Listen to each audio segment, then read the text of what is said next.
PAI WA. Assalamualaikum warahmatullahi wabarakatuh. Nama saya Faula Arina dengan NIM 211100703, Prodi Pendidikan Agama Islam, Universitas Alma-Ata. Video ini dibuat untuk memenuhi tugas ujian akhir semester mata kuliah Sejarah Pendidikan Islam Indonesia dengan dosen pengampu Bapak Dr. Ahmad Salim, SPD MPD. Di sini saya akan memilih tema mengenai perkembangan pendidikan pada masa kolonialisme Belanda.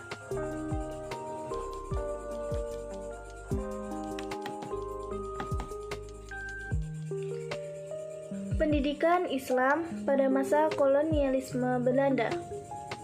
Penaklukan bangsa Barat atas dunia Timur dengan jalan perdagangan, kemudian dengan kekuatan militer.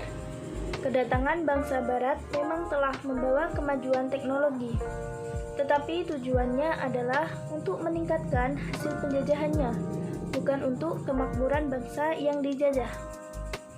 Begitu pula di bidang pendidikan, mereka memperkenalkan sistem dan metode baru, tetapi sekedar untuk menghasilkan tenaga yang dapat membantu kepentingan mereka dengan upah yang murah, dibandingkan dengan jika mereka harus mendatangkan tenaga dari barat.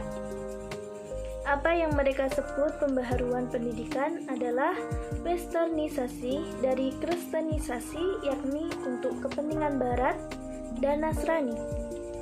Dua motif inilah yang mewarnai kebijaksanaan pendidikan barat di Indonesia selama kurang lebih 3,5 abad. Kemudian, guru pada pendidikan Islam di Indonesia masa kolonialisme Belanda. Sebutan untuk guru pada masa ini adalah syekh, guru, kiai, dan ulama. Menurut Kiai Haji Syaifuddin Zuhri dalam Guruku, orang-orang dari pesantren mencatat bahwa kebijakan organisasi guru dikeluarkan oleh Belanda pada tahun 1905.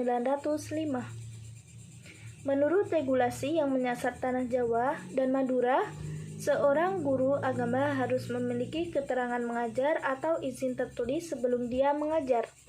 Bukan hanya itu, setiap guru agama harus mengetahui daftar mata pelajaran dan nama murid-muridnya agar dapat dikontrol.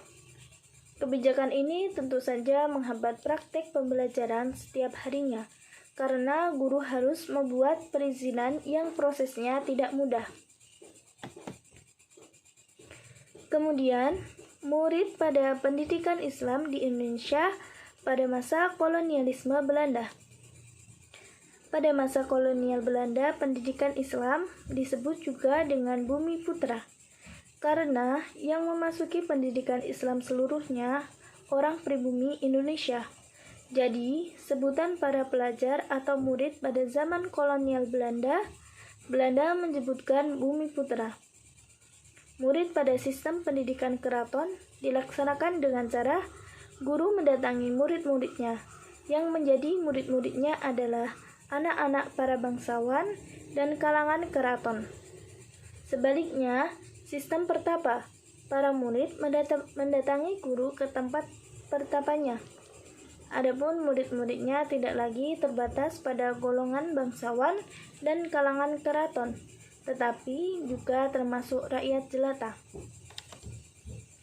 Berikut pemaparan dari saya yang mengenai perkembangan pendidikan pada masa kolonialisme Belanda.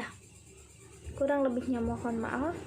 Wassalamualaikum warahmatullahi wabarakatuh. Penggayu AA.